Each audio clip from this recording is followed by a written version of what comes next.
Here we've got REALME C11, and let me show you how to use camera timer on the following device. So first of all, just open the camera app.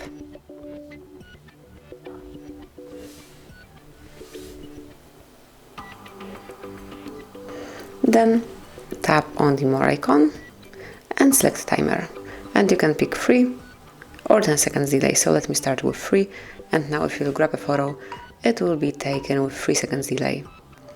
And obviously it is working the same way for the 10 seconds delay. Just pick it, and now you can smoothly see it that at first you will see the 10 seconds countdown, and afterwards the picture will be taken.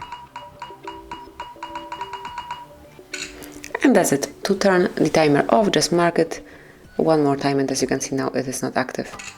So that would be all. Thank you for watching. Please subscribe our channel and leave the thumbs up.